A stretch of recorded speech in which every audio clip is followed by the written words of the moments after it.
Hello. Howdy my. Welcome to Real Talent Tips and Tales podcast. We're based in Wellington, New Zealand, and looking at celebrating the diverse international film community behind many of the films and television shows we've loved over the years. The podcast is a spinoff of my book, The Real Deal Real Talent Tips and Tales, a journey through the New Zealand film community. The podcast aims to inform students and anyone interested in joining the screen industry by sharing career journeys, practical advice, behind the scenes stories, and lessons learned from people working across film and television. Today, I wanted to introduce you to the podcast and give you a little background leading up to it. How about if we start with a self introduction? I'm Therese Eberhard, your host. I have about 30 years of experience in the industry as a scenic artist and set prop painter and finisher. I've worked on an array of film projects over the years, including the first three Avatar movies, the Hobbit trilogy, the Lord of the Rings Rings of Power streaming TV series, Mulan, Ghost in the Shell, Mortal Engines, and some wonderful smaller productions like What We Do in the Shadows, Krampus, The Water Horse, and more. I'm currently living in Wellington, New Zealand with my lovely daughter Sophia. New Zealand is my home now, and I feel blessed to be able to raise my daughter here and be so close to the tremendous work opportunities in the film industry here. I'm always curious about how people got into what they do in the industry. The journeys are so varied. My story, well, a quick rundown from the beginning, is that I was born in Palo Alto, California in 1965, and I grew up on the west coast of the United States. I always had the desire to paint and draw. As the only girl in a family of five siblings, I remember creating environments, props, and storylines in my youth to play out with my Barbie dolls and my brother's G.I. Joe action figures, or when we put on puppet shows for the neighborhood. Later, my high school art teacher, Julie Bickle, gave me the confidence to pursue a career as an artist. I moved to Laguna Beach, California after graduating high school. That is where I'd start my journey towards becoming a scenic artist. With determination, I knocked on doors and apprenticed where I could, starting with fine art and then interiors and hand-painted textiles. Little did I know at the time that the skills I developed here would add to my valuable kete basket of skills I would draw on future film projects. Here is a picture of me in a little Christmas stocking. Still remember making that thing with the cotton wool. I think it was for bluebirds. We did it as part of our little mission that day. And in the middle, you're looking at a picture that I painted. Um, I would have been in my early 20s. I used to work for a fellow named Raymond Page, who was a world-renowned like seascape landscape artist. He mostly did seascapes. And then after that, I started selling some paintings at Wyland galleries in Hawaii and also in Laguna Beach, but mostly Hawaii.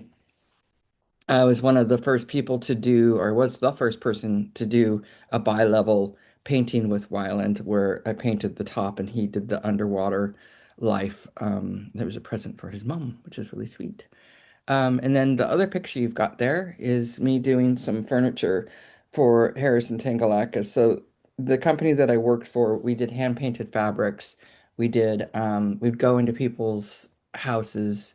They have like a wine cellar that was built, for instance, and they'd want us to age it, make it look like it's been old, you know? So I would do things like that, fake marble, granite, um, things like that, interiors, and then what else did we do? Oh, and then the furniture. So we did a lot of furniture refinishing and stuff, and some of the stuff would get our fabrics put on. But anyway, so Harrison Tangalakis, they had clients like Michael Graves and Four Seasons Hotels as well. So I really, all this stuff kind of culminated, and it was definitely something that I found beneficial in my future work in film. I eventually moved to the Midwest, and over the years, I kept knocking on doors and traveling. My desire to learn and create never faded. I offered to work for free at a scenic studio I found out about called Apropos in Minneapolis. They kept saying they didn't need anyone, but I didn't give up. I asked if I could take the owner, Jamie, out for lunch and show him some of my painting portfolio. He agreed. He looked at some of my fine art painting photos and asked if I could do this large scale. I said, well, yes, of course. He said, great. I would like to hire you for a week to produce this photo as a large mural backdrop. He didn't actually sound like that, but in my head he did. I was so excited to get a chance, but also nervous. I didn't know how I was going to produce this on a large canvas, for the original painting was done with acrylic and oil paint, and I used a tiny airbrush for parts of the sky and such. I don't think I slept a wink the night before I started this project for him, but I had to trust I would figure it out, and I did. I was then asked if I could figure out the next big mural, a fake mosaic French flag for the Limited Express clothing chain. I think it was around 50 feet long. Actually, it was a lot longer than that, I think. But anyways, I was confident I could do this because I had painted fake mosaic stuff for textile and interior design. I just needed to upscale. Gosh, I had so much fun doing that. And I eventually got hired as part of the full-time staff there and feel so blessed to this day to have had the opportunities and to have the incredible coworkers I did at that time. Over the years at Apropos, I was often a team leader on out-of-town jobs. We tackled everything from plastering finishes, gold leafing, mural painting, commercial elements, signage, and themed environments, all of which would feed into my later skills in my film work. And here we're looking at a picture of a project that we did for Apropos. And it was a casino called Empress Casino, which is outside of Chicago on the Mississippi River, where it's legal to gamble. So the team that I worked with did the outside and the interior of that job. It was pretty cool. So this is a to the right we have a picture of a mural that I was hired to do depicting the Mississippi Seminole Indians in this region, what they would have looked like years ago with their traditional garb and what the environment would have looked like. This was really fun to do some historical research and to help tell their story. Here's some photos of some work that I helped out with for Split Rock Museum Services in Minnesota. And this was for the Lewis and Clark Museum. I was very privileged to be able to do the backgrounds for these, and they had a really talented artist that did the foreground figures and costuming. So even the backgrounds were historically researched. There was a team that did that to make sure that all of the foliage and the environments were exactly like they would have looked at that time. So there was a lot that went into these, and it was a real privilege to be a part of that. Here's another project that I got to work on for them. On this one, I did all of the painting in the background. It was a depiction of the San Francisco Bay that was to scale, and what this was then eventually installed on this site, and they had three-dimensional elements that would lead into it, like the bridge would come and attach to this. That's why it looks unfinished. So they would come in and put it into this diorama that was sort of all-encompassing. And I believe they won an award for that one. It's a pretty cool project. The people that follow these sorts of projects find work in many arenas. I met Kelly Ray Hemingway in the mid 90s, I think at Apropos, actually. She introduced me to film work. And so that leg of my journey began. I immediately learned that it wasn't the glamorous work environment that some people might imagine, but we had loads of fun. I traveled to New Zealand in 2004. I was recruited to work on Peter Jackson's version of King Kong. Soon after, I made Wellington my home, where I raised my daughter while continuing to work in film, television, and museum work. Over time, I developed a passion for teaching and writing, drawing on over 30 years of industry-related experience. So this is a picture of one of my strengths is marble painting. That's one of the reasons I was recruited because I can do, faux wood grains and marbles and things like that, granites. I came here and we had this big Empire State Building marble job to do, which you barely see in the film. But here we're having a laugh. I don't know whose idea this was, the still photographer for the show or something. I don't know. But it was like get everybody together, put on these scenic rags that we would use for our painting, um, and make them into togas, and then they're gonna snap a picture of us in this, very elaborate environment as a joke. It was so neat to meet these people and get to know them on the show, and it's one of the reasons why I still stayed here. So it's really hard to share work that you've done. There's a lot of IPs, intellectual property, and confidentiality agreements that we sign when we're working on shows. I think that's probably a good reason why you don't hear very much about what um, people like me do, because it is a little bit tricky. I mean, we can talk about it, but it's after the shows come out. But it does get hard to have visuals to go along with it. In this instance, I actually paid for some images, and then I also asked for some permissions to use some images for my book. And so I'm using that here to sort of demonstrate some of the work that would be done on sets. So this is The Water Horse, which was a really cool looking movie. It was great. A lot of people think it was primarily shot in Scotland, but it was actually primarily shot in New Zealand. So this is the library and the grand house there, and you can see how much work would have gone into this. There's a lot of wood grain because there's some nice woods, but because of money and stuff, you don't want to use like really nice woods and then have to chuck them out at the end of the show, you know. So they would use some nicer things, and then we would tie it in with cheaper wood, press board, things like that, and we would paint it to look like nice wood. And then also the books in the scene were actually duplicates. So we because again, it would be so much money to, and what they did is they got some books and then they cast them and then made these sort of fronts, these blocks of fronts of books that we would then paint to put the decals on, working with the set deck team. And so yeah, so that's how we got all those multiple of books. Some of them were real and some of them were fake. They were just like the fronts of them. And the fireplace had to be what we call seated, so it looked like it'd been burning, fires for hundreds of years in there, so it got smoky, and all the stone was painted to look like stone because it wasn't actually. And yeah, things like that. And then a colleague of mine painted the wonderful mural pieces up above. This was really beautiful. So this is something I think everybody that worked on it is really proud of. I think the turnaround on this was nutso. I can't remember if it was like a week or 2 weeks at most to maybe it was 2 weeks. I don't know, but what it was is that we oh, and then it was outside, so there's like torrential rains that kept hitting us, and I think we even had sleet, which is really unusual for Wellington. So it was just like all these odds against us to get the set finished, all hands on deck. And what it was all this cobblestone is pressed.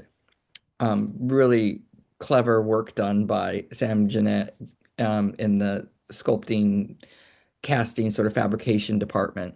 And him and his team did all the beautiful stonework, and then the painters, set finishers would come in and make it look like old stone. So they added the variation, things like that. So it would have been like one color, and then it was all brought together.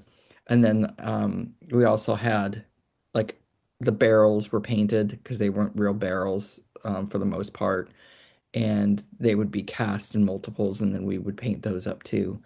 Um, some of that was stunt purposes that we did barrels. The set deck team would come in and put in the draperies in, and then we'd have the greens department come in and put the foliage so that that was all newly added foliage, even though it looks like it's been there forever, which is really clever. So this was all at Stone Street Studio, not in Scotland, and it's quite incredible set. So these pictures here that I'm sharing with you are from a film that never got shot. So it was called Kingdom Come, and it was this huge production that was being done here in New Zealand. It was going to be phenomenal. It's just a really neat story of hope, and it was going to be shot beautifully, et cetera, et cetera. But unfortunately, they ran out of their funding, which actually happens quite a lot on productions.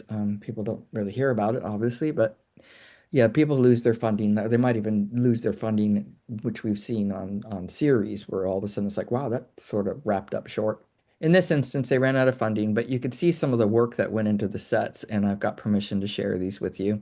So you can see there's soft furnishings, a department that's called soft furnishings would do the the drapery or the tent type things that you see there, and they would come through the department that I was in charge of that would call break it down. We'd age those things to make them look older in some cases, or the rope would come through to make it look like it's not brand new rope.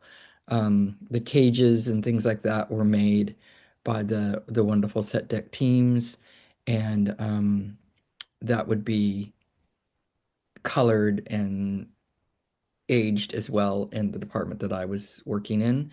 And then there are things like the pottery that you see here, those were all made for the show, and furniture pieces were made for the show. Um, and things like the grain sacks and stuff, those were sort of stuffed full of other stuff, and then the tops of them were the actual grain. Some of it was cast, because they had to be able to shoot outside, and if there was weather elements or wind blowing, things like that, they needed to keep the continuity. So quite a lot of it was actually cast, and then we would color it to look like grain. And you can see the beautiful scenic work and stonework that was done by the teams and fabrication and um, set painting. So I've worked on some pretty big shows here, like the Hobbit series and the Avatar series and Mortal Engines, things like that.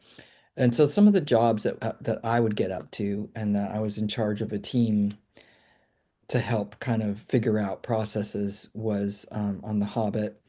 There's a picture here of my daughter and I in front of the Hobbit door. This is at the beginning of the 3 year stint, which was quite taxing. It was a pretty cool job to be working on, because I mean, who gets to do stuff like, you know, goblin thrones, things like that. I remember one day it was for the set where the dragon was coming in and he had burned everything. So before that, everything was pristine, over on the Dwarf Mountain, and there was, toys and furniture and all these things that were dressed in the sets.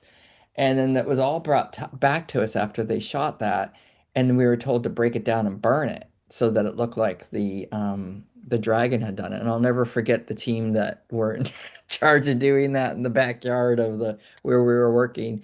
They were just bashing stuff up and torching it, and it was of course supervised. But it was just, I remember the guys just going, "Best day ever." It was just like, anyway, so who gets to do that kind of stuff? I feel quite privileged to be a part of that and to be a part of creating those incredible films. Um, so we did furniture, we did the saddles, we did a lot of the dwarf elements and different scales of things. So quite often we would do at 2 to 3 different scales of products depending on how they were shooting it. So, for instance, Gandalf's staff, which Weta didn't actually do in this case. Weta does a lot of really great things, but quite often a production will have their own in-house teams doing things, props and set deck or whatever, making things, costume, and on that show we did all the staffs, and so there would be a stunt version which would be kind of rubbery, so it could be kind of swung around but it couldn't be floppy. There's all these things they had to figure out, and then it would come to us to make it look like wood, which could be quite challenging. You also wanted stuff to stick really well, so there was always that element. So we might have a stunt version, and then we might have a large and a small version of the same thing because of how it was shot. So there are things that Peter wanted Gandalf to look taller, he would be put in smaller environments or next to smaller things. And if they wanted the dwarfs to look smaller, they would make it bigger so that they look smaller, or the hobbits. And so it was really a complicated thing that was going on there, and they pulled it off. So there was scale elements in the sets, and there was scale elements in all the products. Things like blankets, even things that you wouldn't think about that were hand woven, because there's not a Hobbit store that you can go and get these things. And so everything was made. All the pottery, um, the team that I was working with were painting all the pottery, and then there was stunt pottery for when they were singing and throwing dishes around. And yeah, it was quite an undertaking. 3 years worth of madness, but I think it paid off.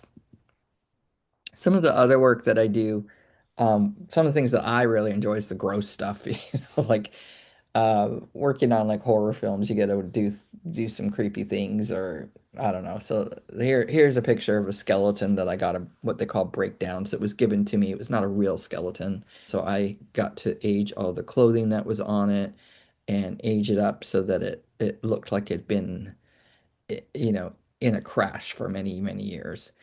Other things I got to do that is kind of gross. There's a torture table that I'm working on over there, and a lot of this stuff you end up not even seeing when they shoot it, but you need to get it right just in case you do see it. So it needed to make it feel more real. And I'm adding sort of the blood stains and the goo and the whatever that might happen from stretching people on this awful torture table. Um, Other things are real vehicles come to us and we have to do age them back sometimes, so that they look dusty or they look whatever, and we don't want to ruin them. So we have to be clever about how we approach these things. And there's a picture of my lovely daughter there driving this car away. No, but it's an example of that sort of aging that we might do.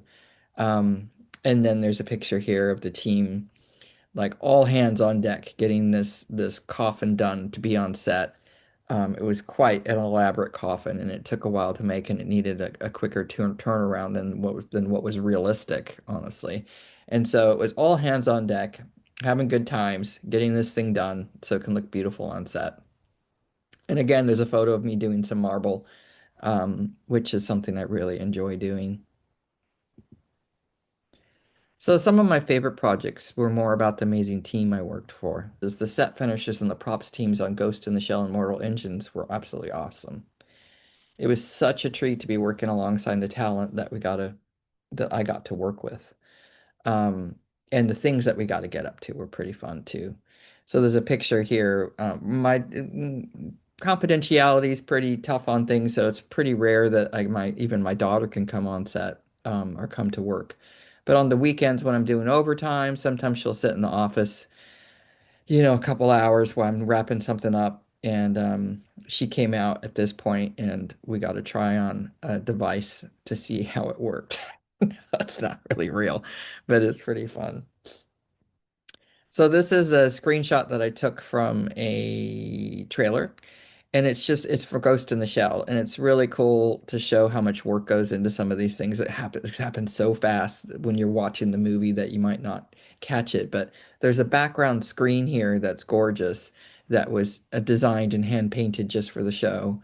The lights were developed just for the show. Pretty tremendous piece of artwork there. And then the tables that they're sitting at, I got to be a part of that finishing, which was like a Venetian plaster that we did. And then we burnished it and waxed it and got this lovely broken sheen that was great for catching the light from um, the the beautiful chandelier type thing above. So anyways, there were some beautiful things about that show as far as the work that we got to get up to and the team that I got to work with. I've done various projects in between gigs that include painting fine art for shows, museum work, and guest teaching at Toy Facari in their set and props studies.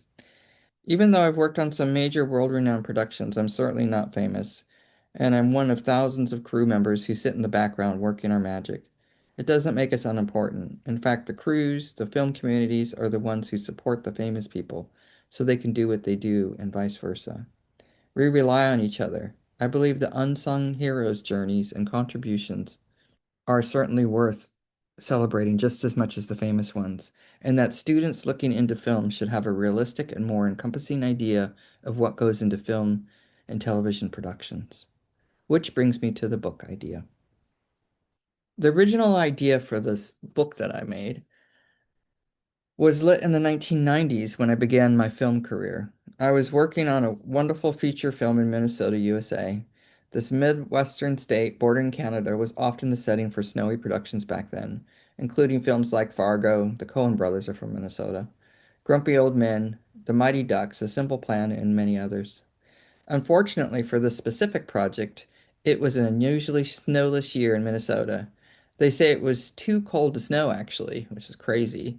I was the primary paint foreman on the film and was stretched between St. Paul soundstage builds and various small town locations. This particular day brought two fellow painters and me to a remote farming community where a small, quaint graveyard would be the destination for filming. It was so cold that our brushes, spray bottles, and product kept freezing in mid-use. We were literally painting ice with ice. Someone said I should do an instructional television show. This was before the internet craze. They said I should be just as I was in the moment, covered in paint with a stinky cigarette hanging out of my mouth while mixing my spur of the moment concoction. I don't smoke anymore, by the way. I was instructing the others with exaggerating expression on how we would hit it fast and hard so we can get the heck out of there. To make the scene even more ridiculous, I was bobbing up and down doing a little dance in my oversized winter padded snowsuit because it wasn't just freezing, but the site had no portaloos installed yet. No toilets. You get the picture. The real work being done inside the film and entertainment industries is not likely to be the jet-setting, brilliantly glamorous workplace some might imagine. In fact, it's typically fast-paced and sometimes nitty-gritty. On the bright side, it is creative and can be loads of fun. So the light bulb was lit back on that chilly morning to share a realistic and down-to-earth guide to the film and television industries. Hence the working title, The Real Deal. It'd be many years and a continent shift later when that original idea would light up again.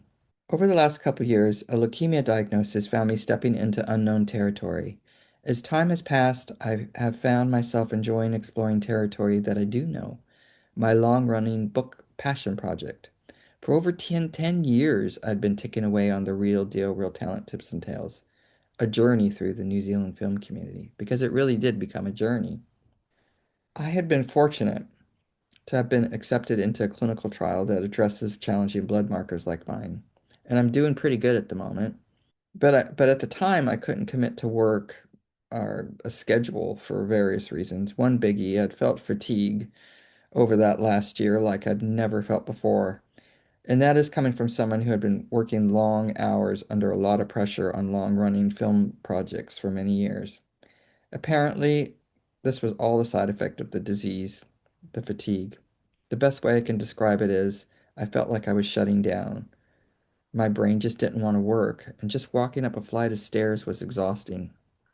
The book gave me something positive I could work on, and I found that the stories was as I went along and the pictures that I was reviewing, reflecting on, showed a camaraderie, a film family that was heartwarming and encouraging. I was finally able to finish the writing and design layouts, and thanks to an Earth Angel in my corner, I could produce a small print run to get this project out there. The book's launch was awesome. I had so much support from my local bookstore and film family. It felt so good to be shedding light on the New Zealand cruise finally. Awesome, awesome bunch of people. So luckily, I was also in a article about the book to bring even more attention to the film cruise. The podcast is a spin-off of the book. I had a desire to continue the work that I began in it, to highlight the talented film crews, and not just locally, but internationally. For the crews that work in large productions tend to be international, and we all learn and grow with each other along the way. We stand on the shoulders of the giants before us. I hope you'll continue to stay tuned to this podcast because I've got some really wonderful people lined up to share their journeys and tips and stories, which will be entertaining, but it's also celebrating them and informing you. I thank you for joining me today, and to all of you listening, please check out my website, therealdealcrew.com, for book and other news. Until next time, keep on keeping on with many moments of joy and wonder along the way.